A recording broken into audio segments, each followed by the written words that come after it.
All right, we are live with Alexander Mercouris, and today we have once again with us the one and only, the great Tom Luongo. Tom, how are you doing today? I am very well, Alex. I would say the one and only. Great. Well, that's a matter of the opinion, one and only certainly. and great. The one and only and great. I'm just happy to be here, guys. It's good to catch up with you because it's been a while since we've had a chance to do one of these. It's been a while. Yeah, it's been a while. We got a lot to talk about. But before we get started, Tom, what is the best place for people to follow your work, to find you? Really, I mean, it's sad to say, but I've been doing so many of these that I don't have as much time to write as much as I used to over at my blog. But over at the blog at tomluongo.me or goldgutsandguns.com, I have to write something this week. I really do. But my Twitter feed or my X feed over TFL1728, and then of course Patreon at patreon.com/goldgutsandguns, which is where a lot of the content and the commentary happens on a regular basis for the subscribers and whatnot. But yeah. Okay. Great. I have all those links in the description box down below, and I will add those links as a pinned comment when the live stream finishes. Before we get started, Alexander and Tom, let's just say a quick hello to everyone that is watching us on Rockfin, on Odyssey. Hello to everyone on Rumble. And how's everyone doing on YouTube? To all our moderators on YouTube, Zariel, Peter, Brett. Who else is on YouTube moderating? I think that is everyone moderating.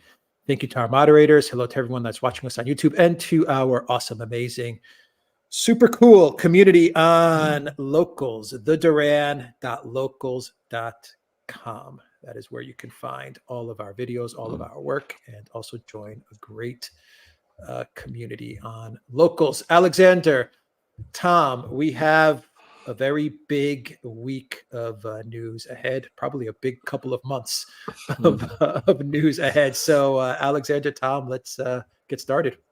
Sure. Well, we have a titanic amount of news coming, if I can say so. We've got huge numbers of events taking place. We have an American election in just over a week's time. We have lots going on in the US economy, which I would really value Tom's insights about, because you hear many contradictory things about it. We've also got a crisis situation in Europe. Now, Tom has been talking about the European Union and all its works for as long as I've known him. And I'm going to anticipate by saying that everything that he's been talking about for years, long before this current crisis began, is coming about. It's things are moving in Europe at galloping speed in exactly the direction that he said. There's now growing signs that the whole monetary Eurozone thing is coming apart at the seams. Mario Draghi is talking about giant reforms of Europe, which basically mean, continuing the same course that we've always had, only doing it even more and even further. And he, of course, is a central banker, somebody who's been in central banking. He was at the European Central Bank for a while. So, he's an interesting person to think about. We've also had changes in interest rate policy, both in Europe and in the United States, and we don't want to talk about that too. And we have the other big wider question of what's going on in the wider world. We've had the BRICS summit. We've had talk about the new financial and trade and global architecture that's being created there. But maybe, and the major focus today, since we got Tom, and this is, well, we'll talk about BRICS, but I would like to talk mostly about the US and Europe, what is going on between those two, because I've never known, speaking in London, I've never known a time when economically the situation here is as bleak as it is now. We're on the brink of a budget here in Britain, which everybody is furious about before it's even happened. And what's going on in London is very little different from what's going on in Europe. So, Tom, firstly, you were right. You were right about Europe. I think that's the first thing to say. Tell us more. Tell us where things are going. What are they going to do?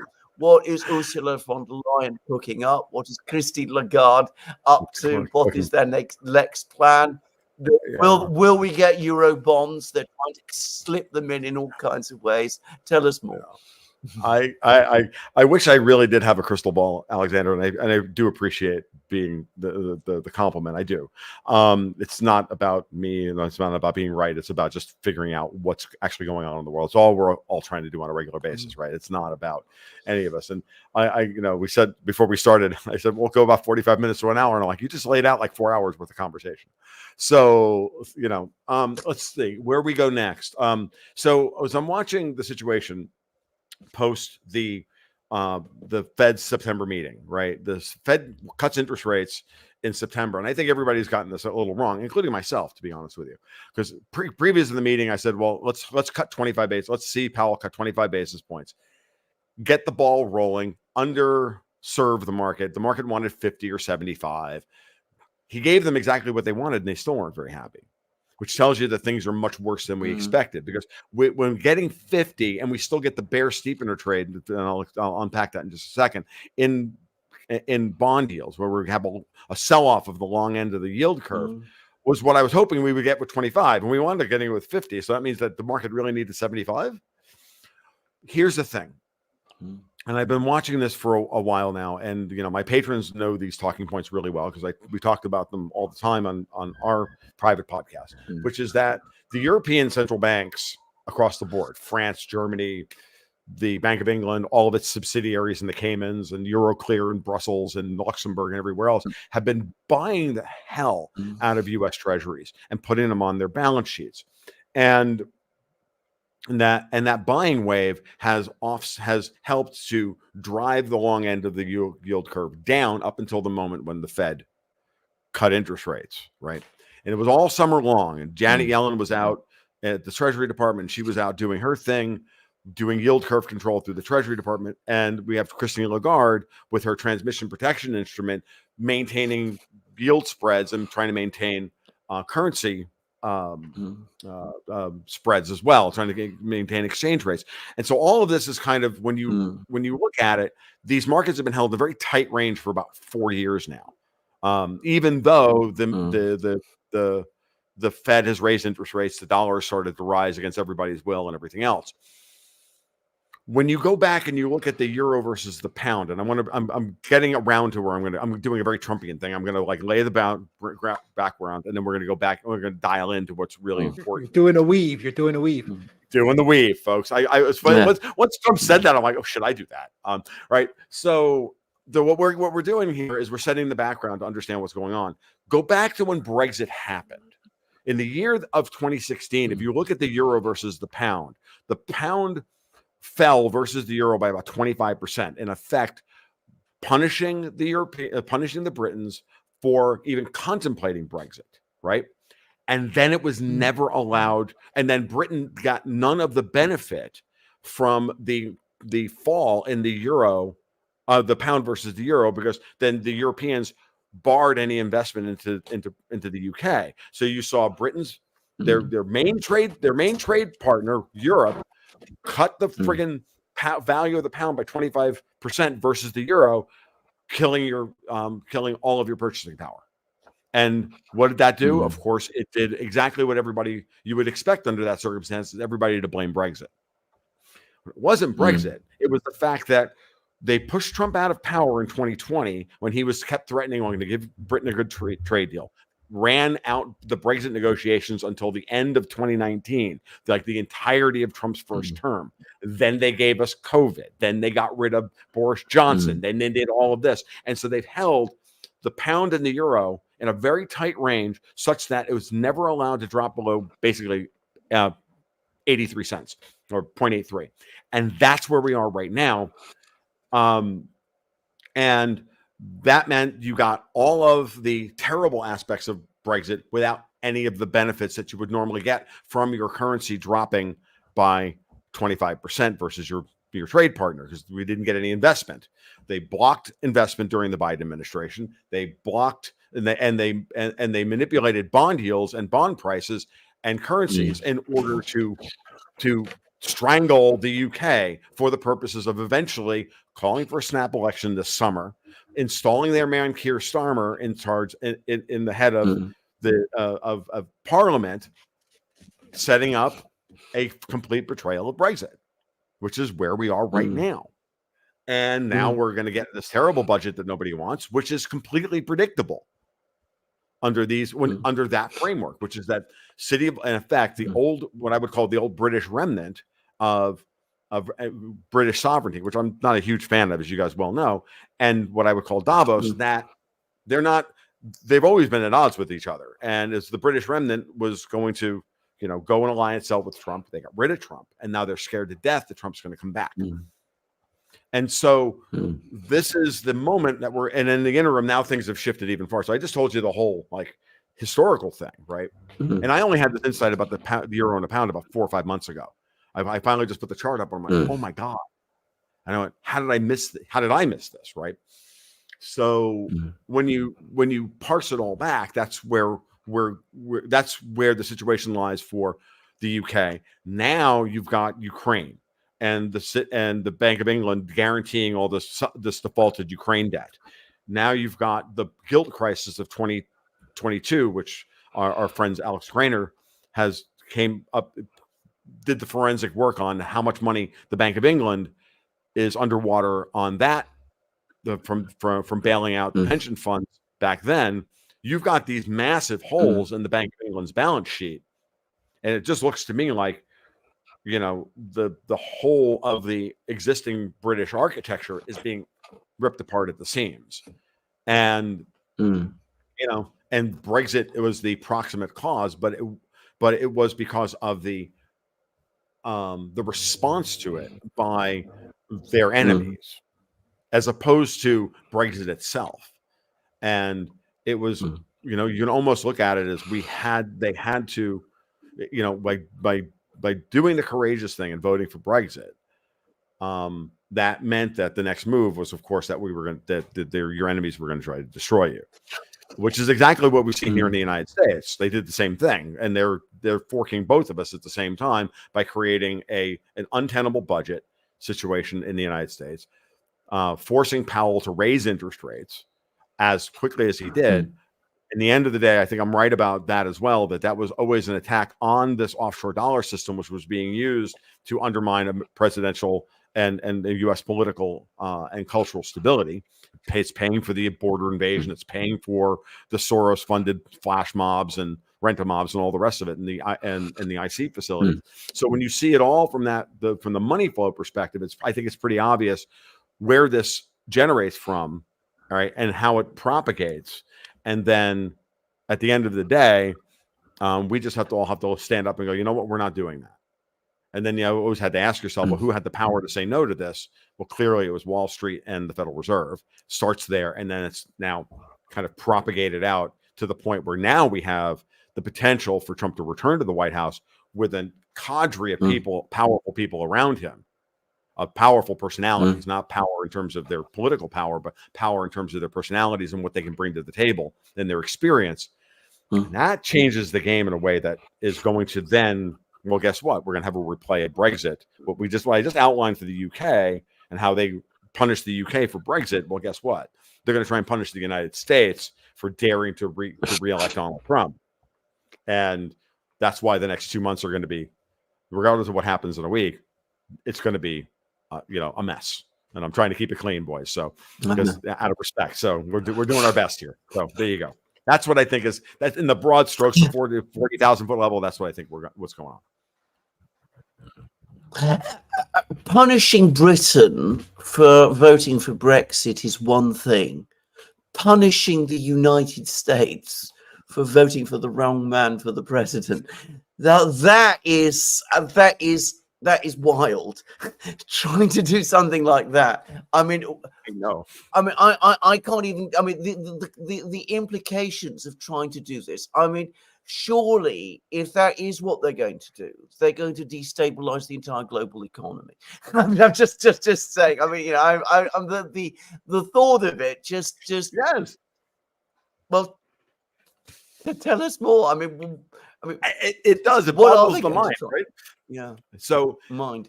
But here's the thing, and this is and Alex, that is exactly the way to look at this. The hubris of this is hilarious, and I think we can go back. If you really go back to what you and I, what we all used to talk about in like 2018, 2019, 2020, right? And I said, well, guys, when I finally understood the implications of SOFR and the end of LIBOR and all of that stuff, and I started to do that analysis back in 2021, 2022, and I was shouting into the wind, and a lot of people weren't down with the thesis, and that's fine. This is what it is. I was presenting as maybe this is what's going on, right? So, but when you think about it, and you think about Trump and Brexit in 2016, it really did break their world, right?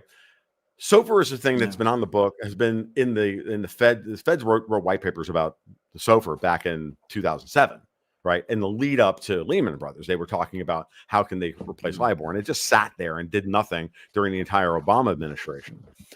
When you think about what happened with the world and Brexit and Trump in 2016, it's really obvious that the people who had the opportunity to leverage those events took advantage of leveraging those events, and they were very smart. They moved Mnuchin into Treasury Department, and they got Trump to nominate Powell, the only real honest to God hawk within the FOMC, right? And the first thing when you go back over it, like Powell takes office in early 2017, immediately gets John Williams, the architect of SOFR, philosophically, right, in at the New York Fed. So they move him from the Atlanta Fed to the New York Fed. And if you go back and you read the Financial Times and the Times of London and the Wall Street Journal, and you go back and read articles back then, they were all screaming that John Williams did not have the resume to run the New York Fed.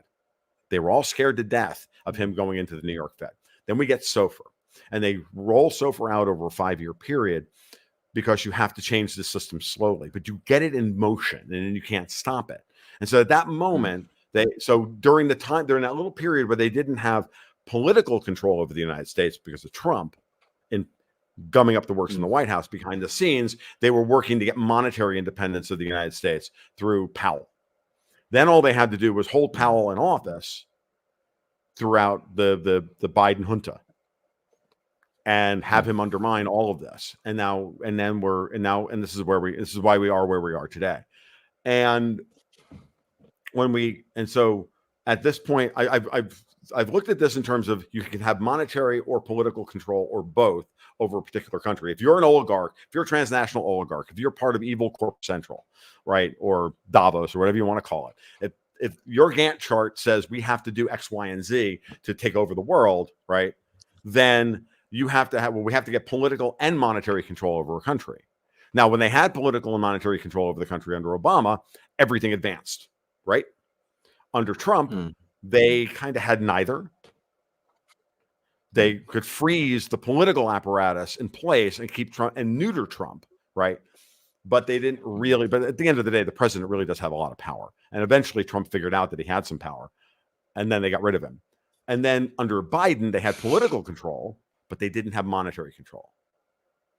And so now we're back to that moment where they could lose the entire United States. And that could be very interesting. So what they've done under Brexit, what they've done under Starmer is they've gotten, they got rid of the Tories. They got rid of Boris Johnson, who, I don't think Boris Johnson is. I think he's a willow. He bends with the wind. He's a globalist on Tuesday, and then when the political winds shift the other way, he's a sovereigntist, and he goes back and forth because he's just weak. He's a weak person. But he's the closest thing they've had to a sovereigntist, British sovereigntist, as prime minister, going back to Margaret Thatcher, and that's saying something. Whatever you think of Margaret Thatcher, right? So, but Thatcher understood that the EU was a bad, and the euro was a bad deal for the United Kingdom, period. And Bernard Connolly's book, The Rotten Heart of Europe, that my friend Ira Harris put back into print ages ago, and I think Ira still has copies that he'd be willing to sell anybody. Bernard Connolly goes over all of the portrayal of Thatcher by her own cabinet, which I'm sure you understand, Alex, well, but a lot of people have never heard that story, right? So when you put all that together, I think that's the moment we're at right now. And so the idea that they're going to be able to wrest political control over the United States. So again, if somehow they get Kamala Harris over the line, or they invalidate Trump, or they issue if Jamie Raskin and company say Trump's invalid and we're not going to seat his electors and we're just going to install Kamala Harris as president at the Electoral College in January, so they can wrest political control over the country again. You know what they're going to do. They're going to then give the libertarians exactly what they want. They're going to end the Fed by bringing the Fed back under the auspice of the Treasury, which they can control, and then try and do UBI, MMT and the central bank digital currencies and all that nonsense. That's their plan. That ain't happening. Wall Street's absolutely not down with that, and neither is the Pentagon. Because in order to get that done, they got to get us involved in 3 friggin' wars around the world, which the Pentagon is clearly suggests, at least my read of it, that the Pentagon saying we can't do this. So I don't know what you guys have been seeing different from that, but that's what I've been seeing. It's very subtle, but it's there. Well, my understanding at the moment is that the Pentagon has already got far more on its hands that it wants to deal with. It doesn't want more wars, and it certainly doesn't want a situation where it might have to find itself in an even bigger crisis in order to sort out some political problems inside the United States. An overcomplicated political game, I am sure, is what most of these military people would think it. Okay, that's the United States. What about Europe? Because Europe is... I was in Germany a few months ago. Spent quite a lot of time there. I was in Western Germany. I haven't been to Eastern Germany ever, by the way, apart from Berlin. And everybody I spoke to, and this was a heartland area of the old West Germany, was furious. Everybody could see that things were going horribly, very, very badly wrong. First time I ever heard it, criticism of the European Union, by the way. Not something you ever used to hear in Germany. No, absolutely. I mean, you did. People were very critical of the European Union. The fact that the European Commission is headed by a German politician, Ursula von der Leyen, who is very well known in Germany for all the wrong reasons, I am sure has partly explains that, by the way. But I mean, they don't like her. And now that they see her in charge of Europe, they've got more reason not to like Europe. So people are very concerned about that. People are very concerned about the atmosphere of war. I spoke to young people there who were very worried about war. People were worried about the fact that factories are closing. I was reading reports yesterday. Some of my German friends were telling me that Volkswagen is now talking again about shutting down plants and laying off apparently 4. That's right. Tens of thousands. Is it 3 or 4? Yeah. I've heard it. I've heard it's 4. It's a major. It's a major cut back, and of course the chemical industry is in deep crisis as well, and mechanical engineering and the Mittelstand is in a mess, and that of course is the key motor of the European economy. So what happens to Europe? I mean, all right, these big events happen in the United States. Are the Europeans onlookers? Are they participants? Are they going to be able to control this if it all goes wrong? What are they going to do? And what are they going to do about Europe? Because, as I said, Draghi comes up with his plan, but I don't know anybody who takes it seriously. Should we take it seriously? Or is there another plan behind the plan? I mean, that's the other question. I don't. Yeah, it's funny. I don't know. Like, it's funny. I'm watching Europe at this point, and I just see a whole bunch of people whistling past their own graveyards. Right. I think that's when you put managers in charge. These people are like von der Leyen and Charles Michel and Joseph Borrell and all these people. They're all just managers. They're all the equivalent of middle managers at a small company running an IT department at a small company. That's what they are. So as I've used it, I've already invoked it once. I'll use it again because it's been a while since I've done this. But this is just a big Microsoft project file for these people. It's just a big Gantt chart of events that have to occur at a certain point in a certain time, and we're supposed to do this now. And all they know how to do, because all they've been trained how to do, is to go out there and front like they have like they have inevitability, front like they have power, front like they're in charge, they're on top of everything. But inside, they're all like screaming. And I hear stories all the time of the amount of infighting that's actually going on behind the scenes, right? And I don't know about you, but I look at von der Leyen and she just looks like she's like hollowing herself out to a corpse the longer she stays in power. I mean, I don't know about you guys, but I mean, everybody, like they say that It's true. right, Absolutely. right, yeah. Everybody turns it. Eventually, everybody turns into Emperor Palpatine, right, from Star Wars. And every day, George Lucas looks more and more and more like a visual artist, visual graphic design genius, right? Same thing. I just saw Victoria Nuland like smirking through an interview with Rachel Maddow. I was on my Twitter feed this morning. I'm like, well, the Queen of Warmongers and Victoria Nuland smirking their way past their own graveyards, like, because it's insane. And you look at Nuland and you're like, when did she become Jabba the Hutt? And you're like, okay. So they're screaming inside. They're dying inside. You can see it.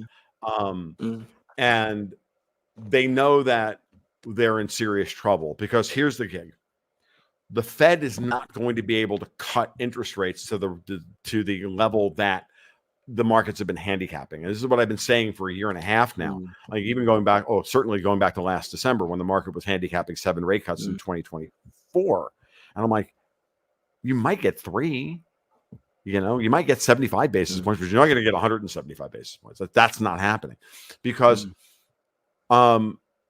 we're going to see a big move out of sovereign debt as people like they lose faith in their governments. We see it everywhere.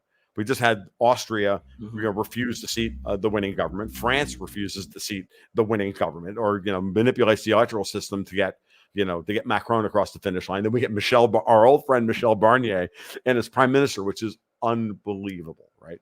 I took one look at that. And I went, hung my head in shame. I went, of course. Like, what else would they do, right? We have Donald Tusk in charge of Poland, right? So, like all these terrible people, and the people are unhappy about it, and that means that people are losing faith in their governments. Alternative for Germany did very well in those elections in Saxony, Thuringia, and Brandenburg. Not quite well enough to enforce their will on the market, enforce the German people's will, but well enough, right? So now the big question is the following: when the only thing keeping these markets looking like people have any faith at all in their governmental systems is the bond markets, is the yields that people get on their sovereign debt.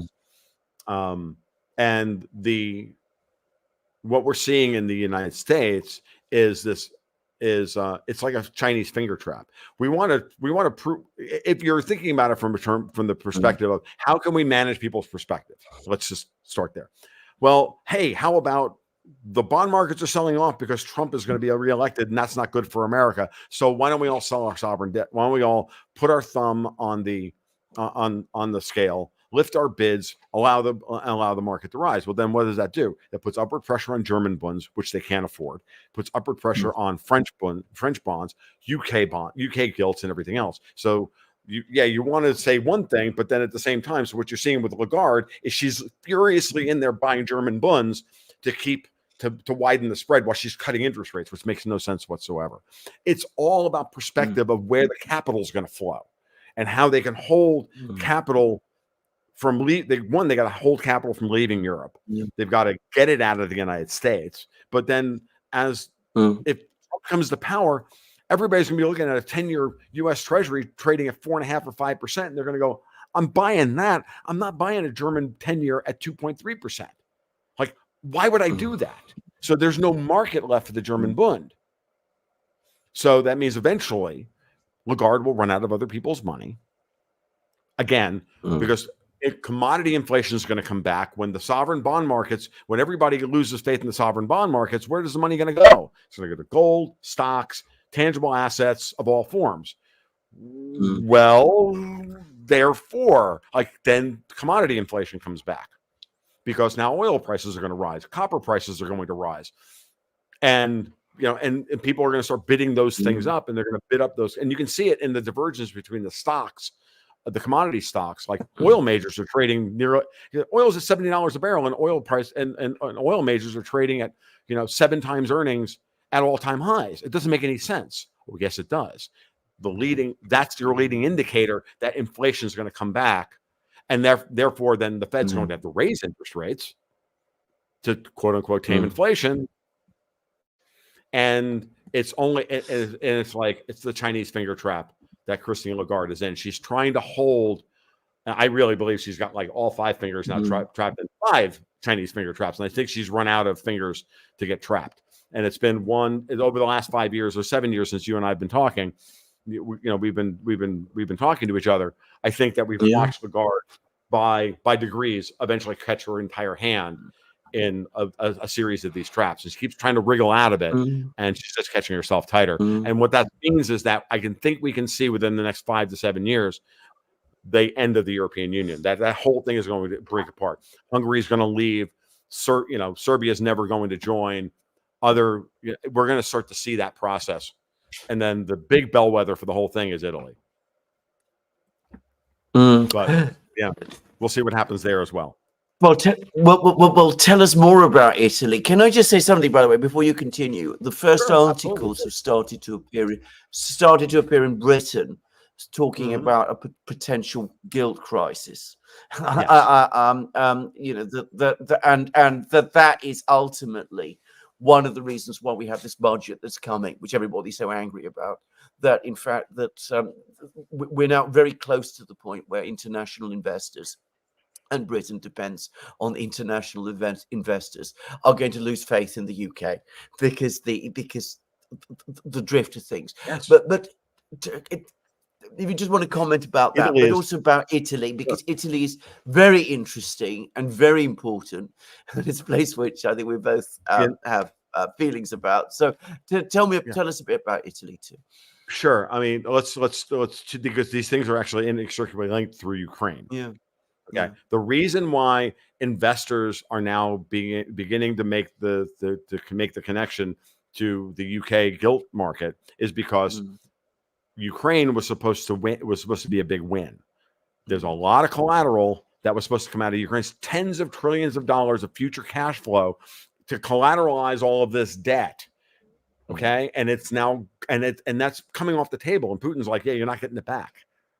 You're not getting it. And now they've issued all this debt. They've guaranteed all this debt to fund the war. They're stealing Russian assets to keep the war going in the hope that they can pay off all of these contracts and all these contractors that they've sold, that they pre-sold a win in Ukraine on. I mean, like tens of the oil exploration contracts were tens of billions of dollars going back 7, 8, 9 years before the war even started. I mean, these things were cut back in 2014, 2016, 2017. Same thing with the coal in the Donbass, which used to flow to Germany, now flows to China. All of the oil and gas under the Sea of Azov, all of the lithium, all of the blah, blah, blah, blah, blah. And then, of course, there's we need to destroy Russia.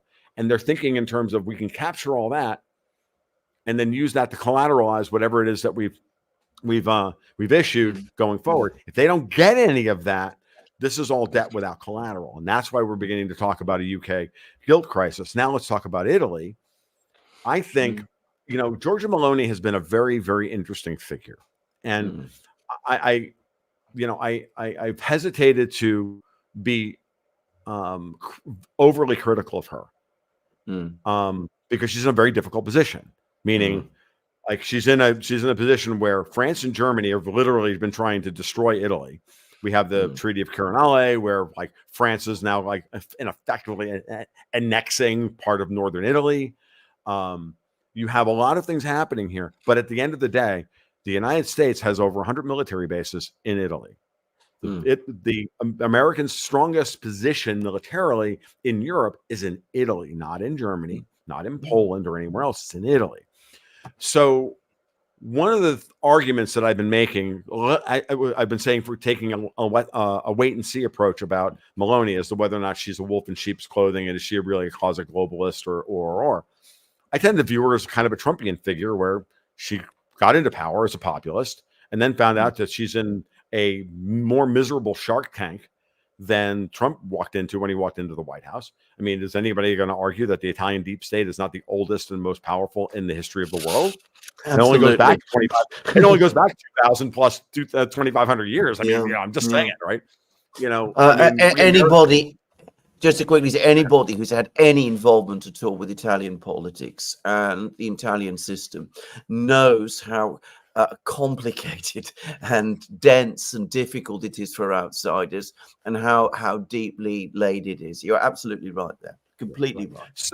So when you think about it in those terms, if Maloney just staying in power is in itself a kind of victory, just running out the clock on these people. If you just look at it as, because they've been doing everything imaginable to bind her down and to undermine her, and she's got that within her own coalition. She's got that from the European Union. So it's all this soft power, and then of course you put her in a position where she has to betray all of her electoral promises. Then she gets the blame.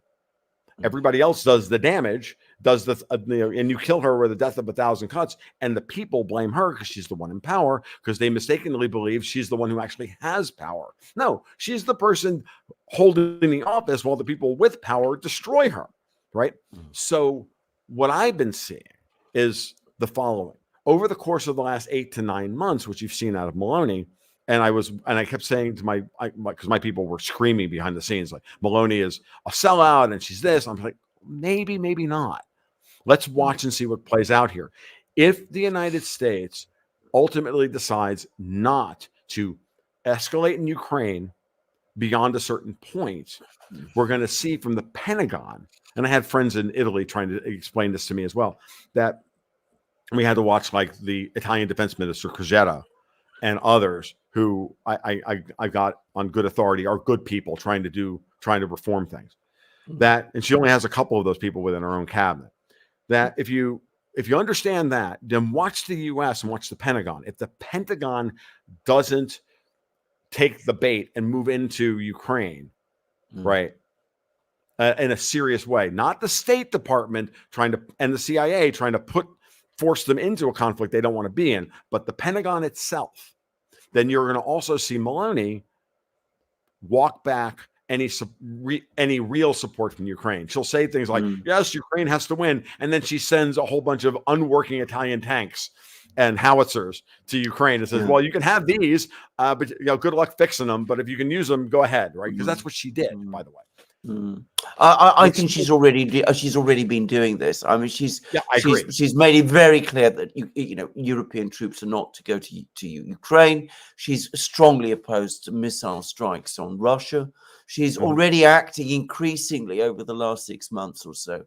She's been putting more and more spokes in that particular wheel. But anyway, I interrupt. Carry on. You're absolutely right. What I was describing was Maloney a year ago, right? And what I said was, if you see these things occur, then you know that she's actually working the edges that she has available to us and playing the cards she has available to her, because she's got the Pentagon and the military on the ground in Italy backing her. And in effect, you have the reverse of what the U.S. usually does in a U.S. color. You have the military backing a sovereign government trying to regain its sovereignty, as opposed to the State Department and the CIA trying to overthrow the democratically elected government in order to advance the globalist agenda. So this is, I think, one of the ways to interpret what's been happening in Italy over the course of the last 2 years. And so in the last 6 to 8 months, we're getting the payoff of that temperance in vision about Maloney.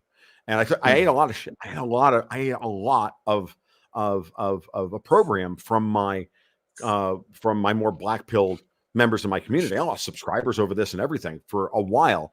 And I'm like, well, okay, if that's the way you feel, that's fine. It's your prerogative. It's your money. You do what you want.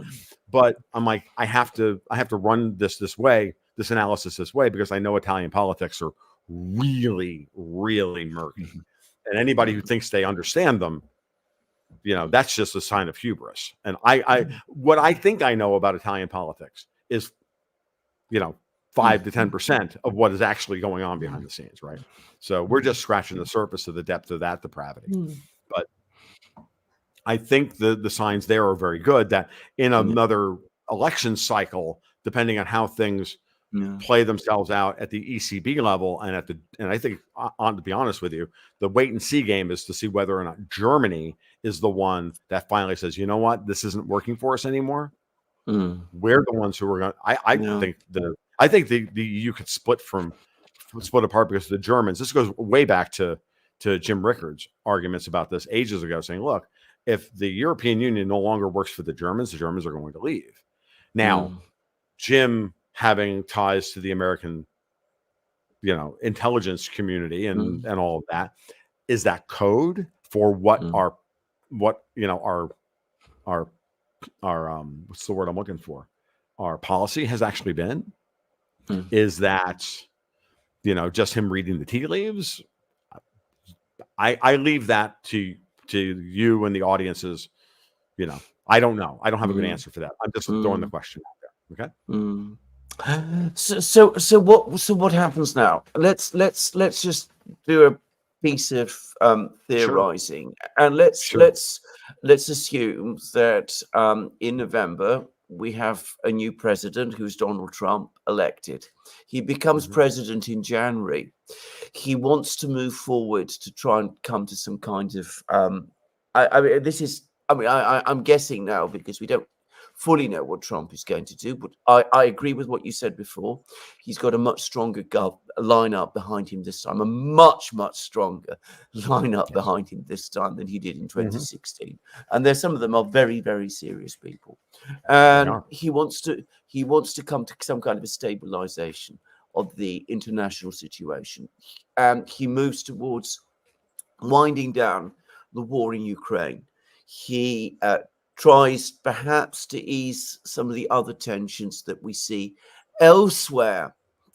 The British understand that they're not going to get their collateral because they're not. If that happens, they're not. And they may even lose, and they may lose their permanent aircraft carrier in Israel in the process, right? Well, exactly. So all of that starts to unwind. What happens? What happens at that point? I mean, you were talking earlier about all kinds of what's the punishment move for this? Well, the punishment move clearly is World War III, is to saddle him with wars that he can't extricate himself from. Which is what is I'm honest, Alex. This is why we're seeing the escalation in Ukraine. Why we're seeing, I think, the escalation in between Israel and Iran. But it's again, we keep coming back to this over and over and over again. The Pentagon keeps saying no. Yeah. I mean, so let's look at what happened last week or the last couple of weeks. The U.S. puts American troops on the ground in Israel, and the knee-jerk reaction to that is, oh, look, the United States is dutifully doing the will of their Israeli owners, for lack of a better term, and there's certainly an aspect of that. But at the same time, aren't they also deterrent forces?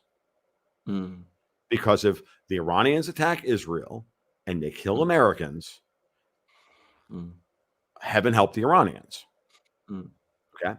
But by the same token, when that happens within a couple of days, the Russians announced that they're moving Russian troops in to man the air defense batteries in Iran and sign a strategic partnership agreement, at least over the last couple of defense agreement between them and the Russians, between Iran and the Russians, have been signed recently. They upped their relationships very recently as well in anticipation of this. So now we have tripwire troops in both places, because if Israel kills Russians or Iran kills Americans, that's a no-go. That's okay, that's it. It's on. We're done. Like, okay, you want stepwise escalation? We're going to have stepwise escalation. Of course, both military.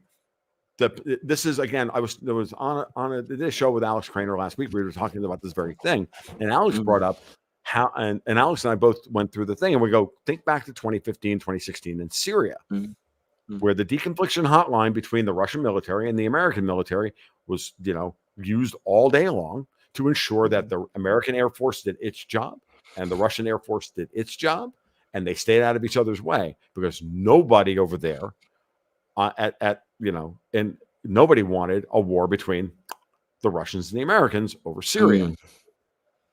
Same problem, same situation today.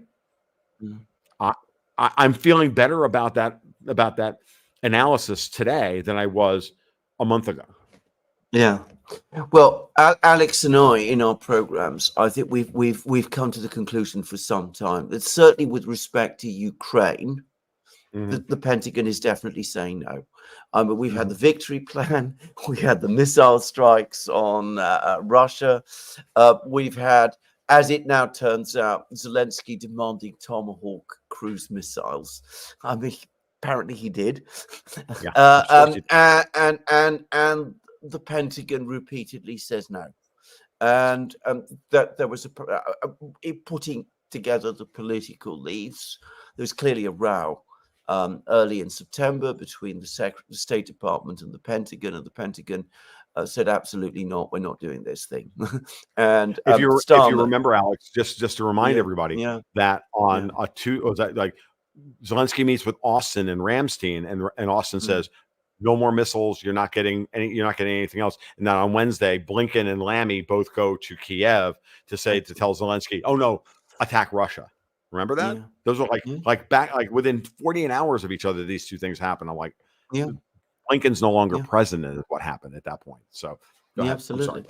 No, absolutely. So, I mean, you know, they've come up against the immovable obstacle, which is the Pentagon on the war in Ukraine. So, but I mean, it is a rather astonishing thing to find ourselves in a situation where the Pentagon is not only a force of peace, but perhaps even a force of stability in the financial system. I mean, it really does. Exactly. No, you're absolutely right. It's a great point. Like, because if World War III doesn't break out, now what are we going to do? Well, then it's actually a point of instability in that word. And now all of the best laid plans of all these terrible people can't come to fruition. And now they have to actually write the checks that their mouths have, you know, they have to cash the checks that their mouths have made, and they don't have the money. And then what? And so, you know, I'll be honest with you. Watching the American capital markets. Now let's take it one step further. Let's just say we have a gilt crisis in the UK. Let's say we have a German Bund crisis at some point. Why would we have those? Well, it's because, as I've said for for a couple of years now, in Europe, it's mostly the companies hold mostly bank debt. When they want to expand their businesses, they go to the bank and they get a loan, they do the thing. In the United States, we have a much more sophisticated corporate paper market. Right? Hell, in some ways, the Federal Reserve was designed around helping keep the banking system liquid by helping the corporate paper market more than there's anything else. So if Apple wants to build a new plant, Apple can go to their investors directly and issue corporate bonds. They don't have to go to a bank to do that. They might get, they have to go to a reinsurance company on the bonds or something along those lines. That's a different issue. But Apple can just go out and issue bonds at 1.25%. And they do. They don't do that as much in Europe. You know, every region of the world has different financing schema, you know, or regimes is a better word, because I don't want to use I don't want to have the bad connotation of the word scheme, right? No, this is the way they operate. Asian banks lend differently than European banks lend, and the American banks, like, they all operate differently, have a different culture involved in how they operate. And so for that reason, you know, rising interest rates really puts the commercial banks in Europe under the eight ball, behind the eight ball. Like, they don't have any options. And that's why Lagarde has to hold rates down. Okay. It's why she can't let them get out of control, because it will cascade. It will take the commercial banks out, and then it will take the central banks out, and then it will. And now, is that part of their plan? Sure. But if they want to collapse the whole economy so that they can roll it all up into the rubric of the ECB, get rid of the member central banks, get rid of the commercial banks, issue their digital euro, issue their CBDC, issue their, and that's what they want. But they can't win the big war for global capital if they don't crush the United States, and they don't crush the Chinese, and they don't crush the Russians. And as you rightly pointed out earlier, that just seems incredibly stupid. Like, how are they going to do this? And how are they? Of course, they thought they were going to do it was by getting our political leadership to do really, really, really dumb things manage and use the managerial states in all of these places and the and use the regulations, and then go for political control, deny democracy, deny sovereignty, and then just set the people themselves against each other, create all these false dyads, and get Americans to hate Russians and Israelis hate Iranians and blah blah blah blah, and hopefully eventually, as Bob's your uncle, we get World War III and we can collapse and then we can move on. Like that's what they were thinking, and that's not happening. But they are going to do a lot of horrible things to try and. They're not going to stop until they're removed from the scene. Right? They're going to keep trying because they've got a big project chart up at Evil Corp Central saying this is what we're going to do. And when you kind of see it from that perspective, like that's the way I strategically, this is the way I lay this out. To me, it's like, it's just a big board game, and I'm like just watching people make moves, and nice. That's nice, but I'm still going to win because I'm still going to win. Because I'm the Fed, and when my workers are worth more than your workers. I don't care, whatever metaphor you want. Like, when I take that action, I get twice the number of resources that you get. Tough. That's just because that's the rule, and that's where it is. And it was always I think it was going to happen as long as their plan could have happened had they been able to keep everybody on side.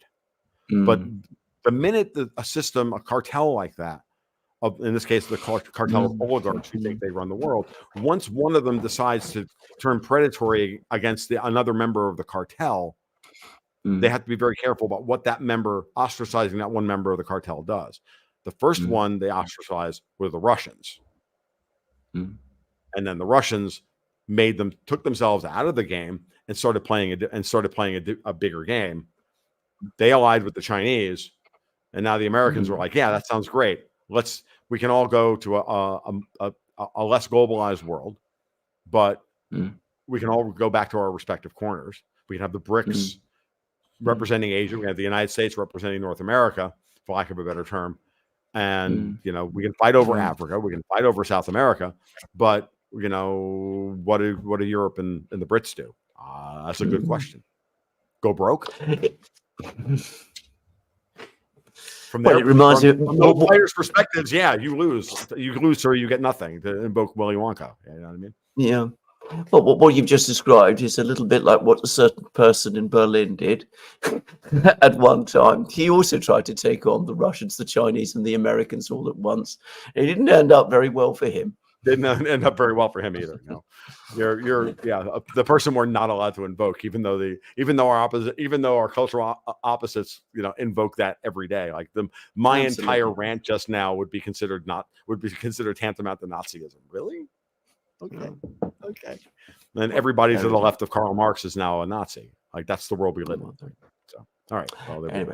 Well, there it is. So.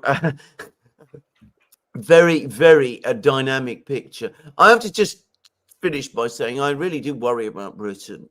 It would be very difficult to convey how bad and dark the atmosphere here has become, actually, on the eve of this budget, and that people are now talking indeed about guilt strikes, which I haven't really seen that. Even during the Truss period, people thought that could be sort of controlled. I think people are much more worried about that now. So anyway, let's perhaps stop there because as we could talk for hours about these things. What I was just saying on the way out the door, Alex, is to say that I see the same thing. I think the last blog that I wrote for my blog was about trying to understand all of this from the British as a victim of European imperialism, and I believe very strongly that the Little Britain, for lack of a better term, just like MAGA America, just like the German middle class, they're all under attack, and we have to remind ourselves that the enemy isn't individuals within the sides within those. It's us against them. It's always been that. It's the superstructure. It is the superstructure. The people who actually function outside. Who don't consider themselves connected to any particular country or nation, and who believe that they can control things. Tom Luongo, thank you very much for answering my questions in such detail and such in such a thoughtful and clear way. I'm going to go over to to Alex. Rather, I'm sure Alex has some questions for you, and then Sure. we'll have a couple questions, and then Alex. Yeah, Sure. You have 10, 15 minutes, Tom, for some questions. If I have as much time as you guys need, I block Awesome. out as much time as you guys need. So awesome. From Raphael, BRICS was a flat out success, period. What do you say, Tom? I agree. It would have been nicer to see the Saudis show up, but I understand why they didn't. Apparently, they sent like the foreign minister like behind the scenes, right? But MBS didn't show up, of course. So, but I think the Saudis are in a very difficult position. But I think that yes, you saw another brick being laid in the foundation of the BRICS going forward to do that. So yes, I agree. Tropical Rocket asks, are governments going to force banks to buy more sovereign debt? They may. There may be a moment where they're certainly going to try it in Europe, right?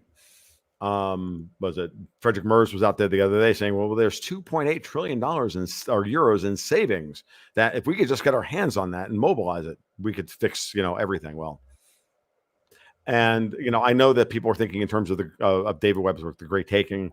I've talked to enough people within the American power circles. You don't want Kamala Harris to win. They will do the Great Taking. Do I think that will happen here in the United States? I think that they're going to do everything imaginable to not do that, because they know that if they do that, they will just break the country. Now, again, is that a goal of certain people? Yes. So it's a worry, but the way I'm reading the game board as of right now, I would tell you that would be like killing the golden goose, and Wall Street does not want to go that gently into that good night either. So let's just leave it there. And all that implies. I'm not sure I understand this question, or if it's for Tom. Leonard Vona tracked 30,000 fake with fraud algo in WI. That's going to be fake. That's going to be 30,000 fake votes with a fraud algorithm in Wisconsin. I think he's worried about them stealing Wisconsin. And if he is, because again, does it come down to WMIPA, right? Wisconsin, Michigan, Pennsylvania. I'll be honest with you.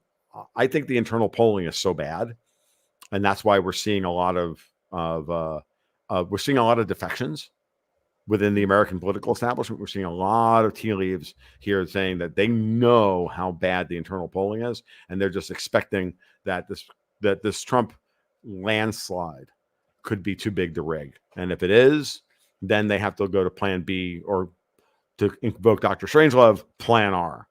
And I don't know what Plan R is going to look like. So we have a couple of ideas, but there we go. So Zariel says van der Leyen is the EU Hillary, and Volkswagen is cutting 3 plants and 10% wages. The 4th plant is being discussed.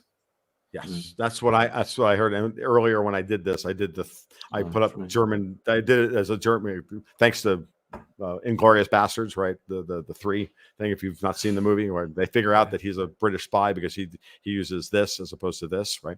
And to say 3 more beers, and they're like, "You're not German." It was a great little moment in that movie. The Volkswagen thing should be very disturbing to everyone, because Volkswagen really is, for all intents and purposes, and all puns intended, the engine of the German economy, and the source of Germany's internal trade surplus with the rest of the European Union, and without that, like, what purpose does the European Union serve the German economy and the German industrials? Now, what's fascinating is how far the German industrialist class centered in Bavaria have allowed this to go, but how far they've allowed this to go. And maybe the bombing of the Nord Stream pipeline was it.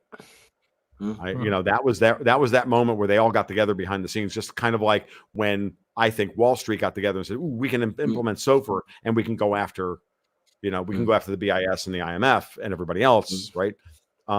Maybe that was the moment, and maybe it's good things come out of bad events, because at some point systems change only when they're put under existential threat. So the German industrialist class had to be put under an existential threat by the Greens and what I like to call Davos, before they would finally get off their backsides and do it and do the thing. You know what I mean? And try and save not only their own skins, but the German middle class who effectively pays their salaries. Okay. Right. Ilya Kuryakin asks, can you ask Tom about Saudi Arabia? Can they spend their $800 billion in U.S. bonds fast enough before the U.S. seizes it? That's a good question. I never really thought about the U.S. seizing the Saudis' sovereign debt. The Saudis have a very, as I said before, they're in a very difficult position because they are so inextricably linked through the peg of the real. And Alex, you guys know that I've been calling for the Saudis to depeg the real forever, right? And it's been a call that's been out there for a long time that eventually they would have to do so. They've made overtures towards this. I think that the Saudis aren't, under Trump, this could be one of those things where the Saudis are put under pressure to not leave the system. Like Trump is going to work very hard to keep the Saudis in our orbit. Like it's going to be one of the things that from this side of the aisle, from this part of the alternative commentary space, we're not going to be happy with Trump about, by the way. But we'll see what happens. There can be a negotiated settlement on this. The Saudis, that amount of debt is a weapon. And, canceling those QSIPs like they would cancel the Chinese QSIPs on those bonds would then ensure that there's a complete and utter collapse of the U.S. bond market. The U.S. is not going to do that. The Fed is not going to demand this. The Fed is going to do everything imaginable to protect the U.S. bond market because that protects the dollar and that protects their position. Okay. The Fed does not care about the stock market at all. Greenspan is no longer in charge, and we no longer have the balance sheet room to lever up and goose the stock market through the wealth effect. That's over.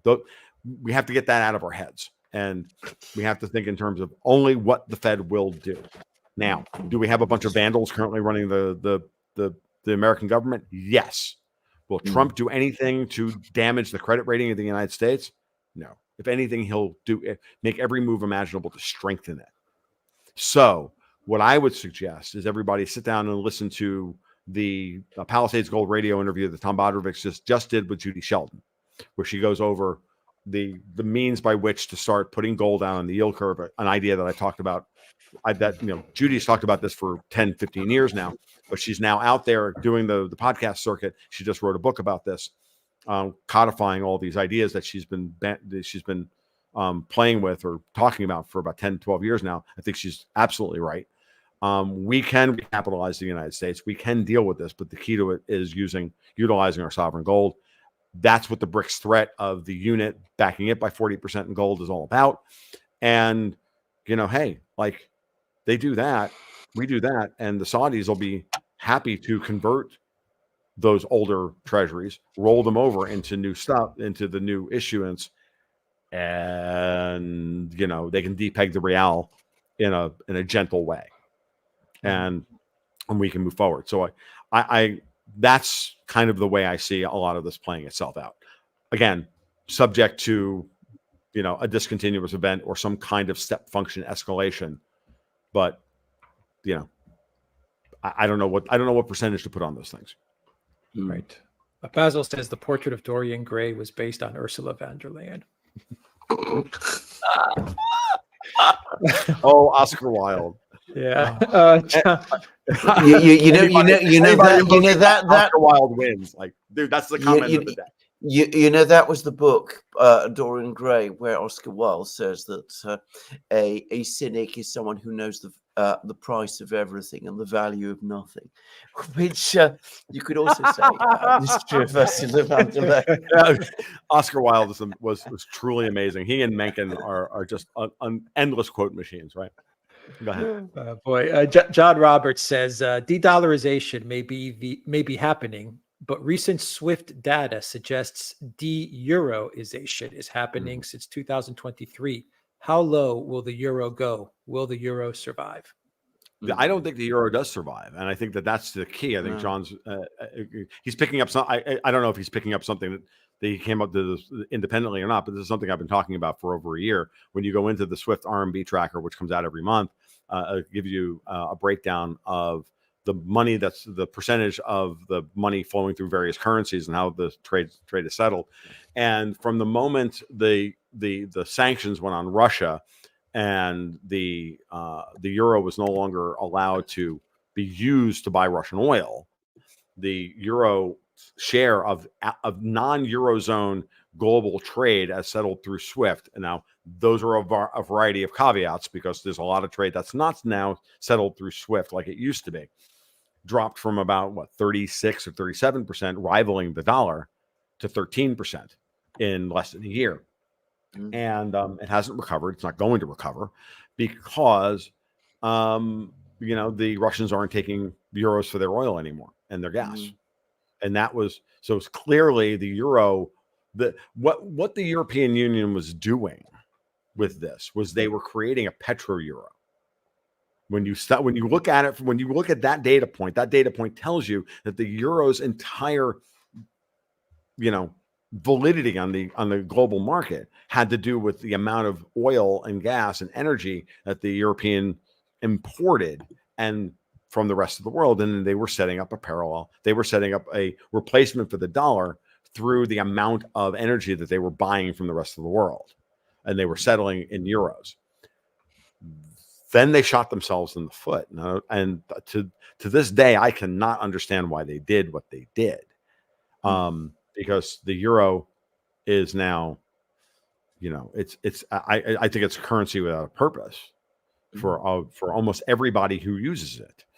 So, I've been short the euro, strategically for, I don't know, since 2016. And, I did so when it was at $1.40. So, I'm kind of right. But, it's also been, it's a trade that's very, very difficult to map. And you really do need to be in and out of it based on what's happening policy wise within the respective spheres. But it's kind of like my structural short against the euro has been one of those things that has driven me to try and understand all of this better over time. So I guess it's both been a blessing and a curse. There you go. Right. Okay. Raphael says $1 true value is 20 cents. Well, compared to what? That's gold? Maybe. I don't know what that number is at this point, but I can tell you that gold at $2,700 an ounce doesn't balance doesn't balance the amount of faith that we've lost in the institutions that undergird the value of the dollar, right? And one of the things that I've been talking about in other venues, and certainly since the last time we've all talked, is this. We have gold on the U.S.'s balance sheet, right? The U.S.'s balance sheet, the Fed's balance sheet is somewhere north of $7 trillion. And I haven't looked at the H.4.1 report in a couple of weeks. It's in the $7.5 trillion range. Let's call it $7.5 trillion. We have 8,133.5 tons of gold on the Fed's balance sheet, held at a price of what the Fed paid for it, which is $11.04 billion or $42.22 an ounce. Now, let's take that tonnage of gold and let's multiply it out to the current price at $2,750 an ounce. That's a lot more than $11 billion. It's probably close to $700 billion. I think if we do the math. Somebody in the audience, if you want to do the math for me, I would appreciate it. But it's just understand that now gold occupies somewhere between 8 and 10% of the Fed's balance sheet in terms of actual value. So you've got a 10-to-1 leverage ratio between impaired assets like U.S. Treasuries, mortgage-backed securities, and all the loans and currency swaps and everything else versus the Fed's gold reserve. At what percentage of gold as an asset of the Fed's balance sheet, what leverage ratio will restore global faith in the Fed and the dollar? That's the way I look at this. Once you grok it from that perspective, that'll tell you what your upside is on gold, because it's going to be a number. And I don't know if that number is a 2-to-1 leverage ratio, 5-to-1, 1-to-1. It's not going to go any lower than 1-to-1. Once the Fed's balance sheet is exactly the same as the value of gold, it's not going to go any higher than that. in today's market, it may be so. And so in that scenario, either the Fed's balance sheet has to shrink to the value of the gold reserves, or the price of gold has to go up to meet the current size of the balance sheet. Now, I don't know that we're going to get to 1-to-1. We, as the people who use the dollar and use the euro and everything else, we will determine what that leverage ratio is. That's where the free market analysis in this will come to pass. That's where it will make itself felt. Despite all of the machinations and all of the proclamations and the rules and the this and all of these bloodless, feckless, managerial nightmares that we call world leaders, regardless of what they say, this is what we're going to do. And I don't know what that number is. I don't know what that leverage ratio is, but you have your framework. Let's watch it. Let's watch it play itself out. It could mean $10,000 gold and a $2 trillion balance sheet, or a $5 trillion balance sheet. It could be, I don't know, but that's where we're going to go. Okay. And if we have a financial crisis that forces the Fed to lever up the balance sheet to $70 trillion, well, then you can tell yourself, do the same calculation and then ask yourself where gold is going to go. Then you have to start talking about the collateralization of Bitcoin as well as a potential reserve asset, which is also absolutely in process right now. That Bitcoin is being used to collateralize parts of the SOFR market and parts of the repo market. Okay.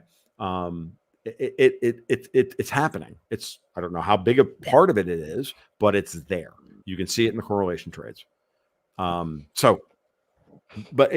using that simple framework of looking at the Fed's balance sheet, you'll get an idea of what the value of the dollar is. And again, that then tells you where the BRICS leverage really is.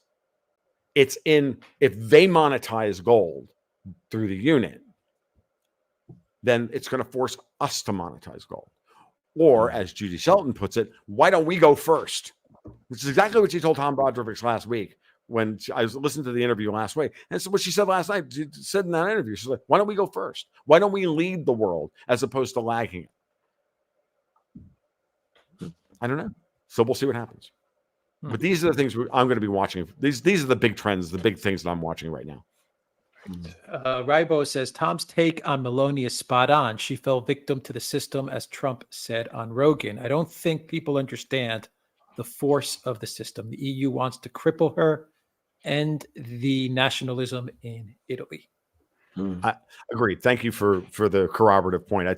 I mean, again, I think that's the right read.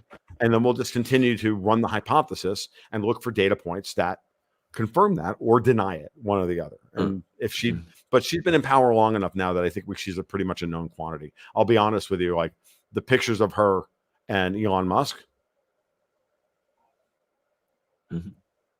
I think that's a sign. Yeah. Basil says it's difficult to call Meloni a strong man. Elza says, using the interest of Russian frozen assets to pay everything, is there any serious pushback on this narrative in the West? In the United States, there's absolutely pushback on it. It's taken over a year. They've been floating this idea for a year, and they finally got it done only after it became acute that Ukraine was defaulting on the debt. Remember, as Alex Craner pointed out, at the start of the war, Ukraine got a 2-year moratorium on paying back its existing debt to the IMF, which the Bank of England guaranteed. It's about $40 billion worth of debt, right? After Ukraine negotiated a haircut with the bondholders, then they defaulted anyway, right? Fitch downgrades Ukraine 6 months early because the Fed told them to, because that's what the rating agencies work for.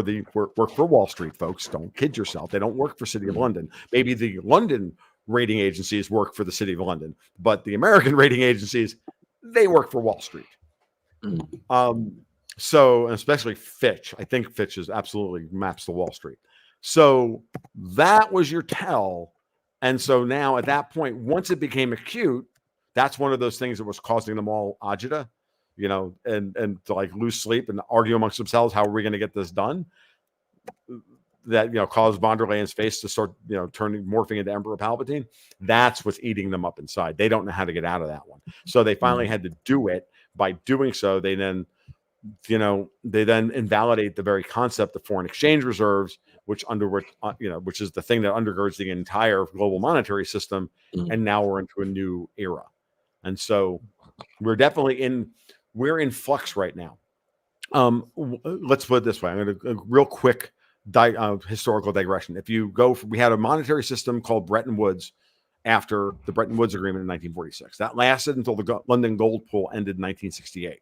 We then had 2 or 3, depending on your read on it. Murray Rothbard did some work on this and what has government done to our money, where between 1968 and Nixon closing the gold window in August of 71, we had like 2 or 3 monetary systems were attempted and they all failed. Eventually we had to kill gold from the monetary system. And then we were into and then it took about 8 or 9 years, or actually about a decade, to establish the dollar reserve system with Volcker, right? LIBOR, and that starts about 1983 with the peak in interest rates and the end of the recession. Then the LIBOR standard, which now is the dollar reserve standard, LIBOR comes into effect in 1984, and it's codified amongst all the G7 that's what's going to be used as the dollar debt indexing rate. That lasts until Lehman Brothers broke the world. Then we had coordinated central bank policy from 2008 to 2009, or 2011, really the end of the gold bull market, until 2021. Then Powell breaks the world by saying, nope, that's it, draining the world of Eurodollars. And we're now into another system, and we're into another one of those ugly interregnums like 68 to 71 that we were, or between Lehman Brothers and 2011. We're in that period right now. And that's why it looks really weird. That's why nobody can figure out what's going to happen next. I don't know what's going to happen next. I'm just telling you that's what I say when I break it down that way. So everybody's negotiating their position in what's going to be the next monetary order, but there's going to be a negotiated settlement amongst the quote unquote powers that be. And there are still going to be central banks on the other side of this. Hate to break it to all the Austrians and the Bitcoin maxis in the audience, but that is the next generation problem. I'm not going to see it. I ain't going to live that long. I smoke too many of these. Go ahead. The Alkali says, if money is truly backed by trust, then inflation will lead to erosion of trust and the system will die. Yeah, the system is dying. So we have to have a system that replaces it, that reestablishes trust. Davos's plan is to purposely collapse the old system and let them build a new one that will, that's the thread, that's the needle they're trying to thread. They're trying to collapse the old system and stay in power.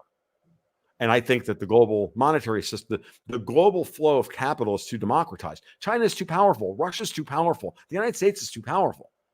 Like they were able to pull this off in World Wars I and World War II because Europe was the industrial center of the world. And they had the trade surplus with the rest of the world, and they had the advantage and everything else. And then coming out of World War II, they thought they could transfer that wealth and power to the United States, keep oligarchic control over it, hollow the United States out in the process, and then transport it all back to Europe. And they also thought that they were going to be able to build up China and get oligarchic control over China. That's why George Soros goes out there and says Xi is the devil, because Xi said no. If you think about what happened over the course of the build out of the dollar reserve standard, the buildup of China, it was designed to put all the money in and then get political power the way they've corrupted the United States and they've corrupted everybody else. And the Chinese refused to open their capital account. That's what happened. And smartly, the Chinese said no. They took down Russia with it. You know, the Russians didn't learn the lesson until 2015. When the sanctions happened after Crimea, and then Putin had to really scramble. But he tried to negotiate with the West for 12 years, and that was his big mistake, was waiting that long. But hey, nobody's perfect. Putin's done an amazing job, but at the same time, maybe he wasn't even able to do so because Russia wasn't strong enough to do so, to stand up to the system until 2015. We can all make these arguments and have a nice long conversation about that, certainly. But these are just, all from one point of view, it looks like a mistake. From another point of view, it looks like something else. But the key here is that China said no. So Paul Walker says, who's purchasing all these failing companies and stocks? Countries with limited natural resources will need to consume humble pie by the truckload. Um, I'm sorry, Paul. I don't know what you mean by the what stocks are they? Are you talking about like the Magnificent Seven? Are you talking about tech stocks? Are you talking about AI stocks? Are you talking about? Well, I'm not sure what you're talking about, because I look at commodity stocks, and I can definitely see accumulation in the pattern, in the chart patterns, without a doubt. If I look at price and volume and time and everything else, these things just look like they're undergoing massive accumulation. And so if they are, they're just getting ready for the next bull wave in commodities, and that's where the money's actually flowing to. So if Paul has more clarity on that, just throw another addendum to the comment. Yeah, Maybe I just can. put in the comments. Yeah, Zariel says, Tom, no matter who is POTUS, we will have a war. He's not. I'm not saying you're. He's. I my it's a coin flip in my head. So how's that? I don't disagree with you, but I don't fully. But I still hold out hope that at the end of the day, cooler heads will prevail. Yeah. Life of Brian says, please elaborate a bit on the Italian deep state compared to the USA deep state. A bit. Maybe Alex should cover this. He probably knows it better than I do. Try and read an Italian newspaper, even when they publish in English, and you'll get a sense of how impenetrable Italy is. Now, the point to understand about Italy is that you're not just talking about one deep state. You're talking about lots of different deep states of all the various different regions, which were previously independent countries, which have all interconnected and become entwined into each other, which adds a whole other layer of complexity. Then you have a bureaucracy that was formerly connected with the Vatican City State, which has also got entwined into that system as well. Then you have a whole sort of, and one doesn't want to indulge too much in stereotypes, but there's always been, certain propensity in Italy, let's face it, for intrigue, that kind of thing. So there's that stirred up into the mixture. And of course, you've had the Cold War, you've had the period of before that, the era of Mussolini, which also created further deep layers, the very complicated way in which the Republic was created after the Second World War. And of course, the fact that there was the Communist Party in Italy and the Vatican and the United States, and they were all playing things out against each other. And there were the great, very powerful industrial oligarchies in the north, Fiat and all of the others. It is inevitably going to be a very, very complicated structure. And remember also, long period in Italian history dominated by one party, the Christian Democratic Party, which was divided into multiple different factions, all of them connected to a very complicated intelligence community within Italy, which had also very complicated connections with the United States. Well, you can see it all. I mean, it's not difficult to understand. And all of this happening in an extremely sophisticated society, which is Italy is, by the way, at every level, politics, culture, in every aspect of Italian society, is very, very sophisticated.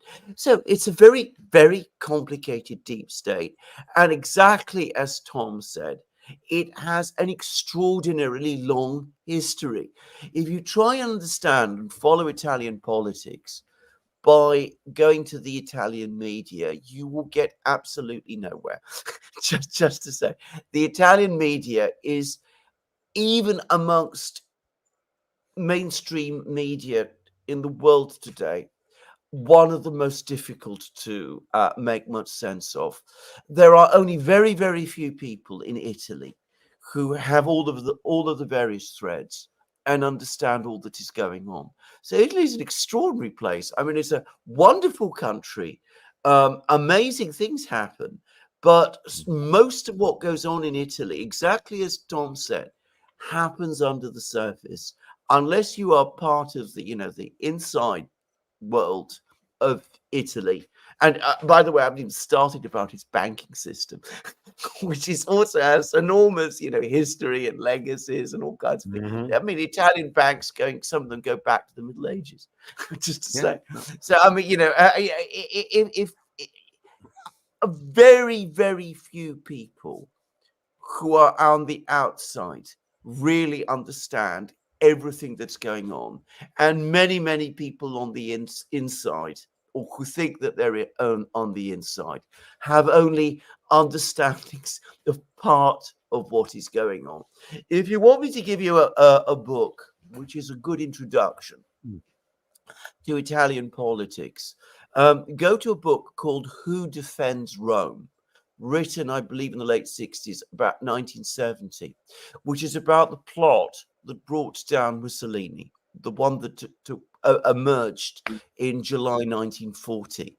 And you will see how there are layers upon layers upon layers of people, the military, the intelligence agencies, the Vatican, the royal court, as it was, and it'll give you a sense of what a complicated political society Italy is. And can I just say, it also gives it a kind of stability as well. I mean, that's the other thing to say about this system. I mean, it does. Yeah, go on. I was going to say, all I'm going to say is that this the underscore Alex's point, which is Alexander's point, which is that we think of all of these modern European nations as ancient. They're not. Like the current conception of Italy is only 175 years old, or Germany, same thing. Like they only emerged in the middle of the 19th century, and they have histories that go back 2,000 years, right? And so for that reason, we have to, each individual country, or in a sense, each individual region of Italy itself is itself a lifetime study for one historian or one commentator. So for any of us to understand, the only thing we can do, for any of us to think we understand any of this, is just to take a look over, to present one facet of it as it exists at the current version of the game now, but understand that's a picture without any resolution whatsoever. And we do our best. Absolutely. I mean, can I just quickly say the two Italian cities that I know best, which happen to be Venice and Rome, one of the things people don't realize is that all of the players who existed in the Papal States, when there were the Papal States in Rome, the so-called black nobility, and the old families who ran the Venetian Republic, they are still there. They even occupy their own houses, the old palaces. I mean, it's an extraordinary fact that in Rome, you still have the old aristocracy still occupies its own residences and palaces, and they do the same in Venice, and they have their own specific dialects and things like that, and all their old connections, and they still function, and they still they still have all of the connections, and they're just there below the surface of Italian life. And unless you know them, unless you know some of them, which I once did but no longer do, you won't see them. Tom, you just wanted to cut. Yeah, two small points. One, I have a friend of mine who's Italian who says if you really want to understand regionalism and Italian deep state, watch Italian soccer, because the Italian soccer clubs are a reflection of the Italian the current state of Italian politics and the various power structures. That's one. The second thing is just to bring up something I meant to bring up earlier, which is, oh, by the way, one of the things that gives you hope that Italy is starting to extricate itself is Unicredit's trying to buy Commerzbank. Yeah. Now let's talk about that story. for a second. I'd be interested to hear you say something. And it's a big story. And the reason it's a big story is for the following. In order for Italy to leave the European Union, you've got to deal with this pesky Target 2 imbalance, right? Where Italy owes Germany basically a whole bunch of money because, the Italians issued the debt to run fund their budget deficit. And that debt was guaranteed by German banks and other banks around the, and ultimately the Bundesbank through this Target 2 program. Well, what if Unicredit buying Commerzbank is a way to wipe a lot of that off the books? And that's an early indicator that Italy is beginning to extricate itself. And this is the Italian deep state's way of saying, you know what, we're done. Yeah, that's enough. This whole Brussels thing is enough. And they've gotten the talk and they've gotten enough of a tap on the shoulder by the Americans to say, you can start pressing your sovereignty again. We're going to take care of the rest of this.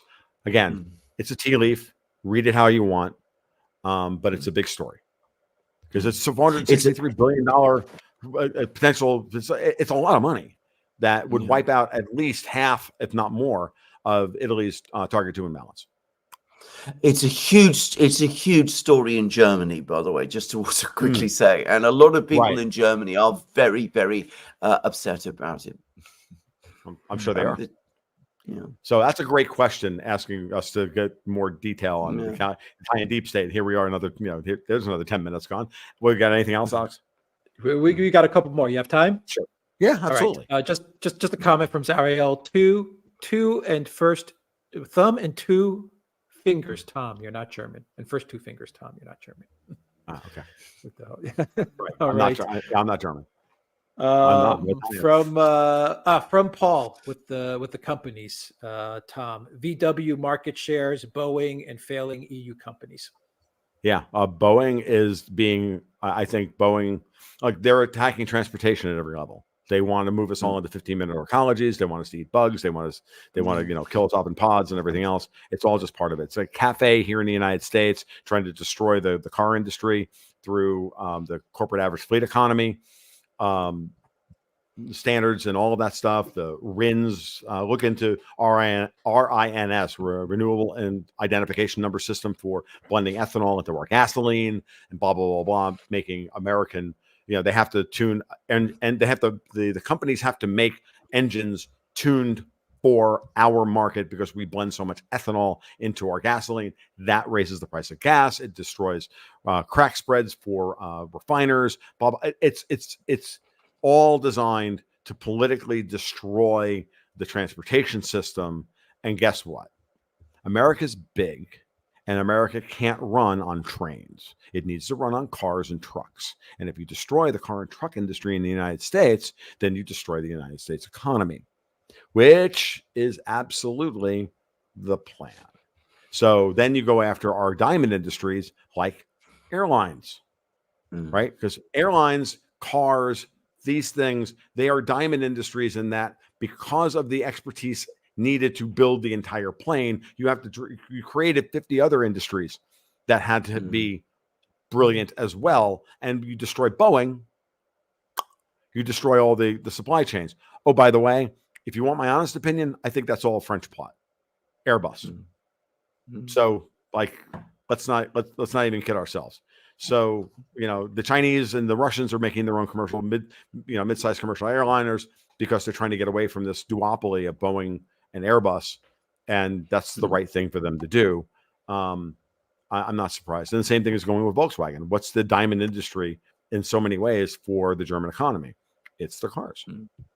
And Volkswagen is an immense part drives so many downstream aspects of the German economy. And I mean, it reaches the chemical industry and the refining industry and the materials industry and the engines and the electronics and everything. I mean, everything. And I can tell you that, we no longer here in the United States look at German tools and German cars the same way we used to. We don't, because I got news for you. They're not as good. Like, I mean, I love Volkswagens, but God's forbid, I actually have to like search out the electrical gremlins in the average Volkswagen. Like the electrical systems in the cars are terrible, right? And so the engine will run forever, the car will run forever, but it's every once in a while it'll just like shut off because the whole electrical system will shut out. Will short out while I'm on I-75. I had a Beetle that did this, and this was 20 years ago. So there's so much going on here. And, you have to ask yourself the basic question I always have, which is, the observation. It's not even a question. It's like personnel is policy. Personnel drives, look at the people who run the country. Look at the people who run the industries and who are put in power. And that'll tell you what the policy is and is going to be. And until you get rid of the personnel, you can't change the policy. Let's do 2 more for Tom. Sure. Elza asks, what do the Indians do with all the euros they get from the EU, from all the oil from Russia? Do they build Airbus factories? What else? That's a good question. What do the Indians do with those euros? They should recycle them into European sovereign debt. They could also just dump them back on the market and buy something else with them. This is part of the reason why you have to be careful what you wish for I've noted. Has anybody noticed the uptick in British activity in that area of the world? I have. I also noted on the eve of the BRICS summit that India and China finally ended their border dispute that's been going back to forever, since Indian independence, right? What do they do with those? They should recycle them into European sovereign debt, or they could as well. Yeah, they could continue to build deeper factories. Look, India is going to be the big winner here in complicating the global oil industry, right? And I wouldn't, if I were Europe, I wouldn't trust India on this at all. They could take all the money, build all the refineries, and then go, thanks. Now what? I mean, would anybody expect the Indians to not press their own advantage for their own purposes? Has anybody, have you met your average Indian person? They're very good entrepreneurs, and they don't have and they don't have necessarily any loyalty to anybody else other than themselves, right? So, I would be very careful culturally. That's a bad exchange. Russians Russians is like selling people stuff. Like they're not Russians aren't particularly complicated people, and they like to honor their agreements. So there you go. Final question from Tabernacle. Thoughts on Trump tariffs, effects on China and the USA and Europe? Trump tariffs. The tariffs from Trump are one of his hard negotiating tactics. He's going to ask for the moon. He's going to settle for a lot lower. It's a typical Trumpian negotiation.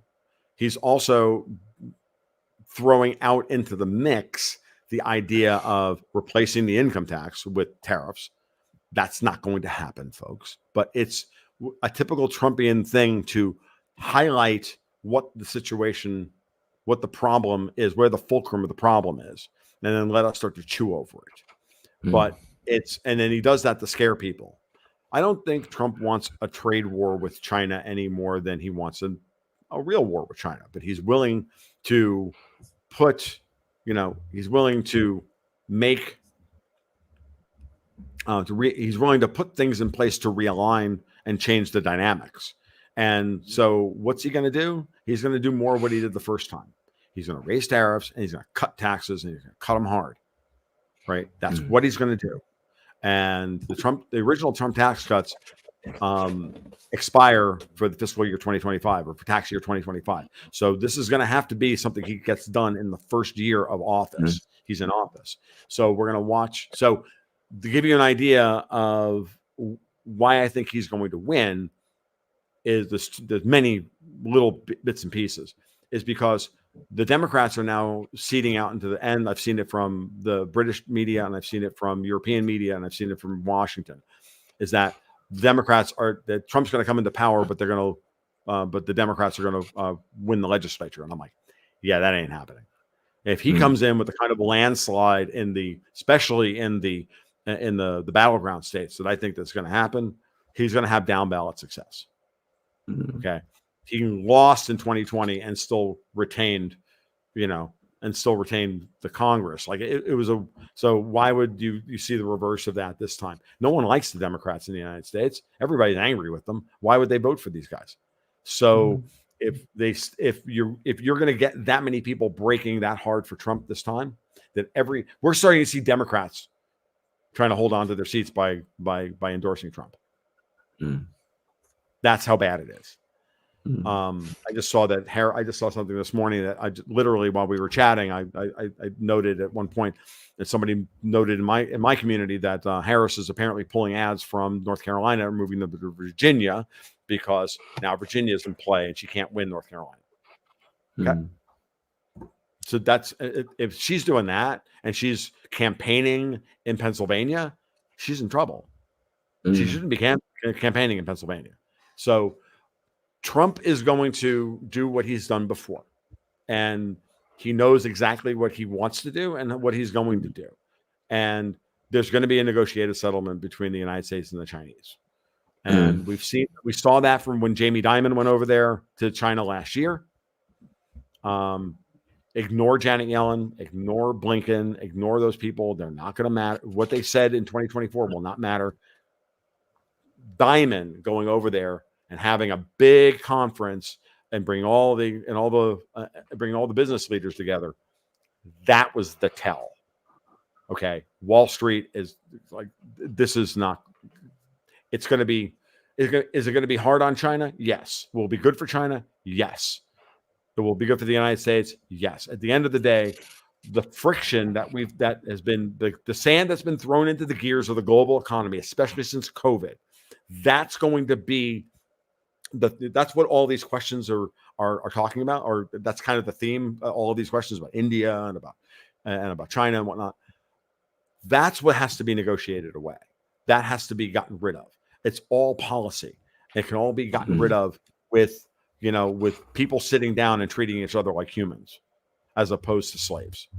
And when you see Davos and their minions negotiating, they always, just like what they did to Syriza in 2015 over the Greek debt crisis, and a subject I know you two know very well and have a lot of emotional investment in, because I'm speaking to two exemplary Greek men.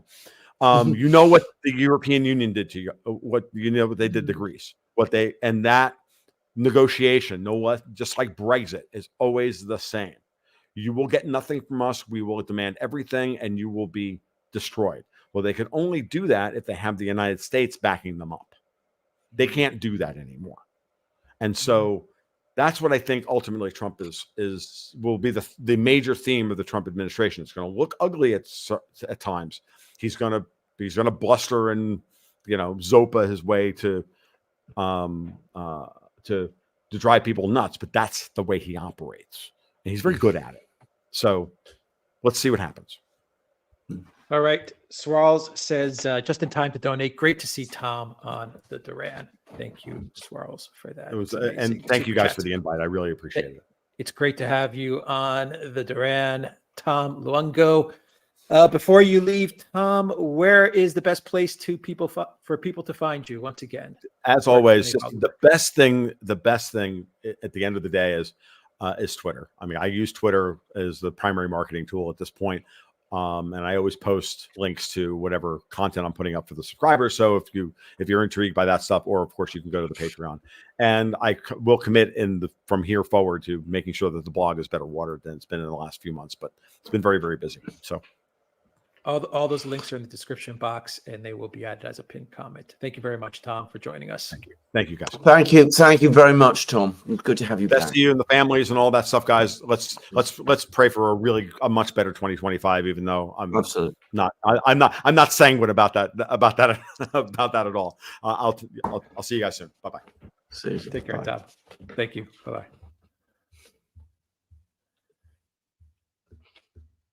Alexander. Yeah, fantastic show, huh? Absolutely, very extraordinary coverage. I mean, the Italian deep state and that was fascinating. The guilt. It is actually. I mean, Italy is an extraordinary country. I used to know it a lot better than I do, to be honest. But and I haven't been to Rome for a long, long time. But anyway, would you say Greece is as complicated? No, it is not as complicated. I mean, we're not that big, and we're not that old as a country. I mean, we got our independence back in 1821, and we haven't had the time to create those layers, if I can put it like that. Yeah, but we have our deep state in Greece, of course, as well. All right, Dennis, welcome to the Duran community. Great to have you with us. Tom says the UK government is worried about democracy in Ukraine. Meanwhile, at home, Labour MPs are beating up their constituents in the street. That was absolutely awful. That was just horrible. I don't know whether people know about this, but a Labour MP was absolutely beat up one of his constituents. It was caught on film.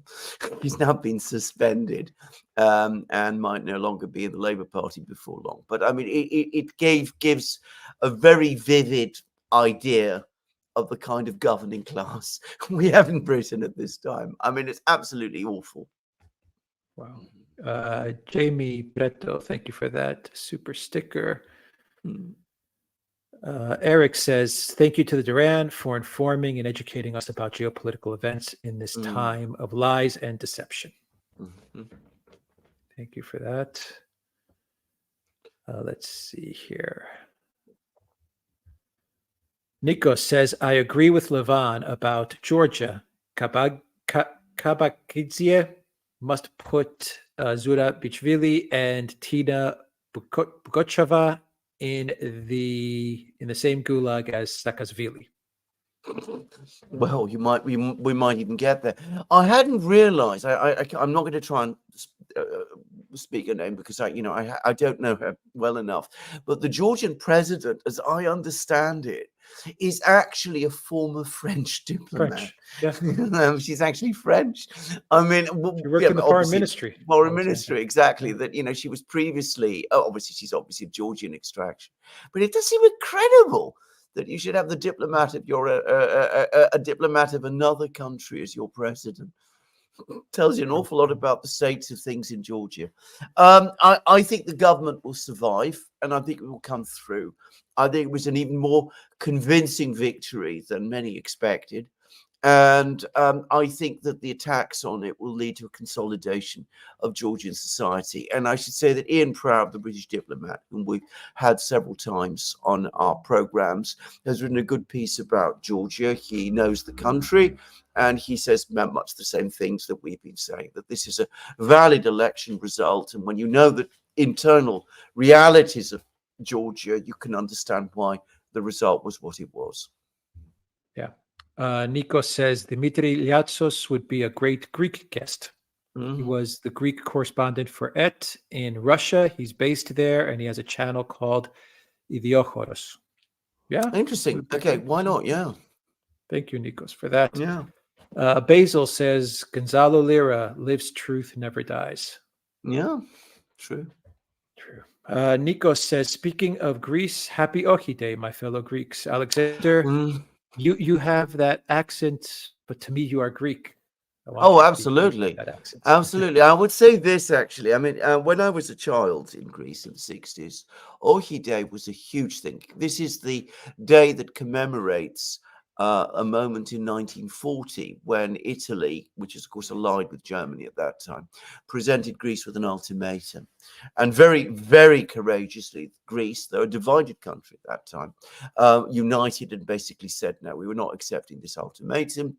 And there was a war between Italy and Greece, and Italy didn't do at all well. And unfortunately, the Italians, Mussolini, turned to the Germans, and the Germans intervened and took over. But it was still an extraordinary moment. My father, who obviously lived through it, never forgot it. The sense of euphoria in Greece, that Greece actually had the courage to say no.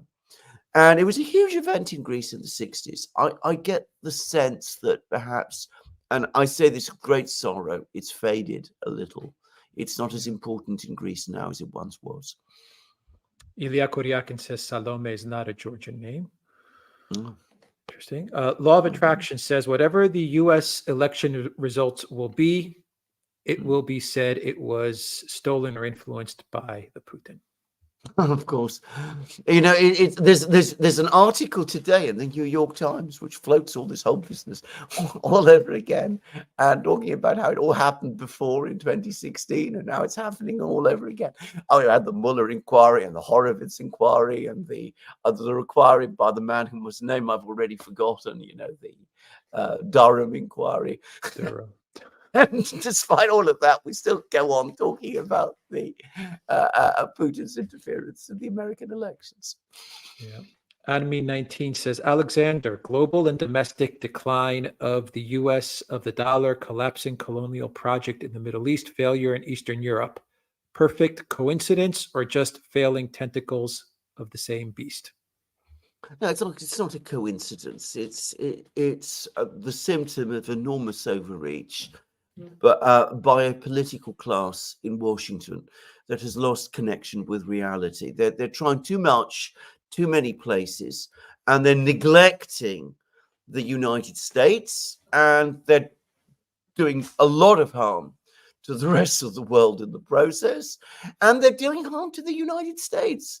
I mean, it's not coincidence. If you want to see where it all joins up, look at the political class in Washington and the neocons at its core. Hitchum says, is the U.S. balance sheet audited? I know lots of unaudited spending going on in the USA. No, it is not audited, and I think this is well understood. Even the Pentagon hasn't had a proper audit in decades, as I understand. Ilya Kuryakin says, what is with the de-agriculturalization of the Netherlands? It's such an insane policy on its face. Well, they're all insane. I mean, all of these policies, none of them make any sense if you take a step back and think about them. I mean, the Netherlands agriculturalizing, Germany deindustrializing. I mean, all of this is so completely contrary to the tradition and culture and history of these places. And you would have thought that it would be impossible, but of course it happens. And it is inevitably going to happen if you put countries like the Netherlands and Germany within a union where, as I said, the union wants, in order for itself to be strong, for the member states to be weak. And it has, one set policies that it imposes on all of the others, and it cannot be held accountable for what it does. Raphael says, Russia will invade Alaska and enter the USA by foot. Of course, that goes without saying. And, that's only part of their giant master plan. They've got many other things that they're preparing to do as well. Basil says, don't put all your eggs in the same unipolar NATO basket. Obviously, yeah. Thank you, Basil, for that. On fire today, Basil. Zariel says, stop voting ballots, vote in person. Yeah, absolutely. I've always voted in person, by the way, and I never intend to change, so long as I can. Bin Lind says, why is the English budget so unpopular? Cheers.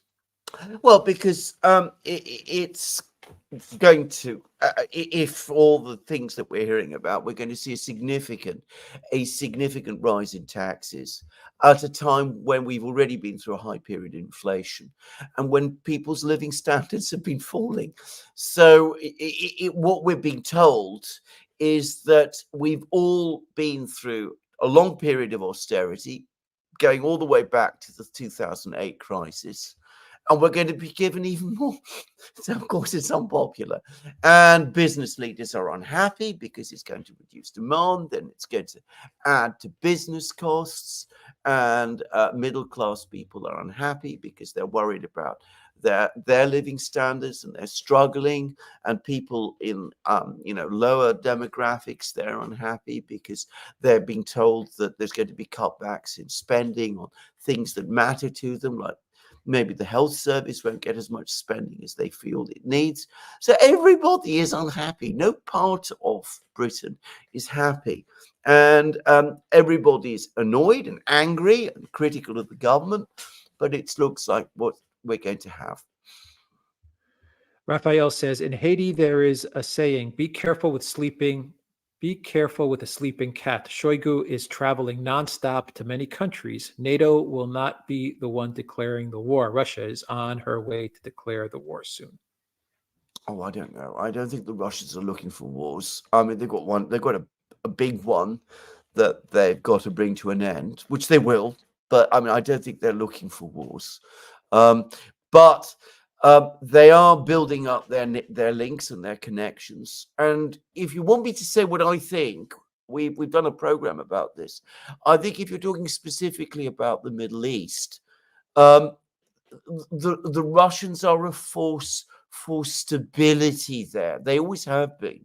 They don't want the situation to escalate. They don't want wars. And to the extent that they can, they will apply whatever leverage they have to avoid war and to preserve peace. Summer of 1970 says, thanks again, Duran. Mm-hmm. Thank you for that. Jamila says, Trump, he called us aliens. I don't understand. My family lives in the United States. They want to vote for Trump because when they voted for Obama and Joe Biden, they did nothing for them. I think the win this time, do you think the win this time will be good for Trump? Well, we'll see. Like Tom Luongo, I am noting that there are all these defections. I mean, Bezos and the Washington Post story. It was an interesting story. Lots of things like that going on. So that all appears to point in a particular direction.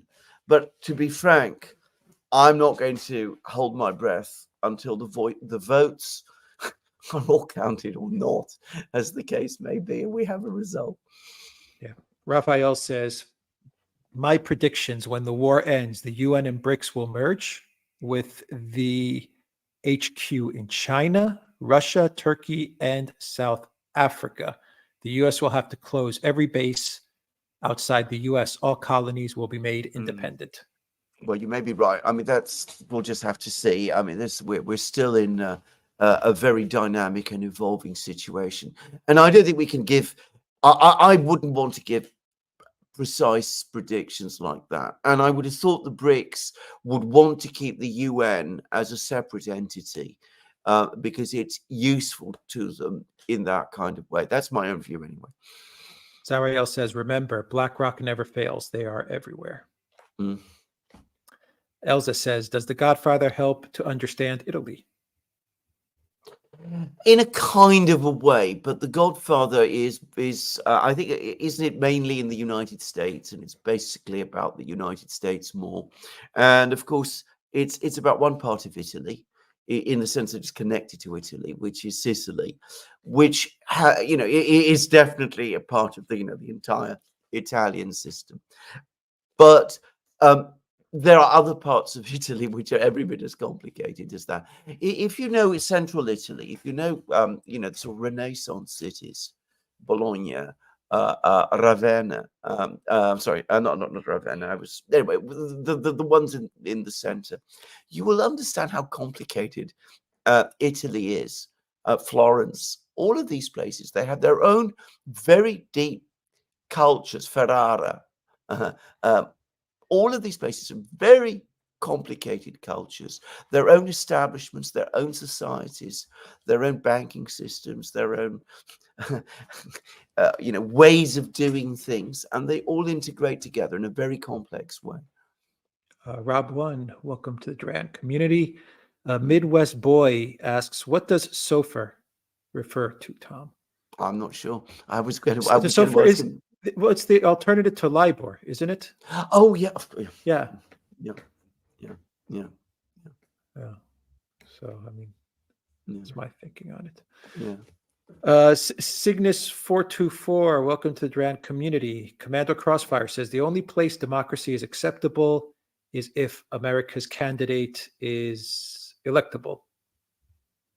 Well, this is, if you're talking about the outside the United States, it's true. I mean, not just America's candidate, but the Western political class's candidate. If that person wins, that's a democratic election. If that person loses, then it is a disaster. I'm reading the articles and editorials today in the media in Britain about the election in Georgia. Made me feel ill, actually. XFX, thank you for that super chat. Sherry says, thank you, Alex and Alexander and everyone.